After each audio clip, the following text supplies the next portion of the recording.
எல்லா பயணத்திலயும் ஒரு மறக்க முடியாத விஷயம் நடக்கும். அது போல தான் நான் மணாலில இருக்கும்போது இந்த அழகான குழந்தைகள் என்னோட நாளை எமோஷனலாகவும் மறக்க முடியாத நாளா மாத்தினாங்க. இப்போ நீங்க பாக்குற வீடியோ இந்தியா சுற்றி உலா வரும் பயணத்துல எபிசோட் 68. ஒரு 2 கிலோமீட்டர் ட்ரெக் பண்ணி மேல இருக்க சிவன் டெம்பிளுக்கு போய் பார்த்துட்டு வந்தேன். அந்த இடத்துல ஒரு விஷயம் நடந்தது. ஒரு குழந்தைங்களை மீட் பண்ண அவங்க நான் தனியா இருக்கிறதுனால அவங்க கிட்ட போன் கொடுத்து என்ன போட்டோ எடுக்க சொன்னேன். அப்புறம் அவங்க அப்பா கிட்ட பேசிட்டு நான் கீழே கிளம்ப ஆரம்பிச்சுட்டேன் அடுத்த இடத்துக்கு போறதுக்காக. திடீர்னு அந்த குழந்தைங்க என்ன நினைச்சாங்க தெரியல. சரணா கிட்ட வந்துட்டு எங்க போறீங்க எங்க இருந்து வரீங்க கேட்டாங்க. நானும் யூஸ்வலா சொல்லிட்டு இருந்தேன் நான் சென்னையில இருந்து வரேன், மணாலி மால் ரோட்ல ஸ்டே பண்ணிட்டு இருக்கேன்னு சொன்னேன். சரணா அந்த குழந்தைங்க என்ன நினைச்சாங்களே தெரியல. நீங்க எங்க கூட வாங்க நான் உங்களை டிராப் பண்றோம், நாங்களும் அந்த ரூட்ல தான் போறோம்னு சொன்னாங்க. ஒரு சைடு அவங்களை தவிர்க்கவும் முடியல, பட் நான் வேற இடத்துக்கும் போகணும். பட் அவங்களோட நல்ல மனசுக்காக என்னோட பிளானை நாளைக்கு கூட போயிடலாம், பட் இவங்களை ஹர்ட் பண்ண கூடாதுன்னு அவங்க கூட கிளம்பி போனேன். நான் மட்டும் இவங்க கூட போகாம இருந்ததுன்னா இவ்வளவு ஒரு அழகான நினைவுகள் எனக்கு கிடைச்சிருக்காது. My name is Abhinera, 9 years old. My name is Jetsun Durma. My name is Tenzin Namsel.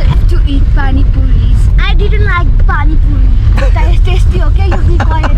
Panipuri நல்லா இல்லைன்னு சொன்னோன்னு டென்ஷன் ஆயிட்டா டென்ஷன் அம்சு. அதுக்கப்புறம் நம்மளுக்காக ஒரு பாட்டை டெடிகேட் பண்ணா அதை கொஞ்சம் கேளுங்க. அந்த குழந்தைக்கு ஒரு பாராட்டுதல் போட்டுருங்க கமெண்ட்ல. Baby, I'm dancing in the dark. You're between my arms.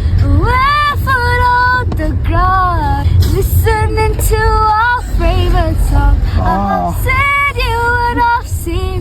I have no I know. அண்ணாச்சி ரொம்ப ஹாப்பி. நானும் மணாலிக்கு ரீச் ஆயிட்டேன். எல்லாரையும் அடுத்த வீடியோல சந்திக்கிறேன்.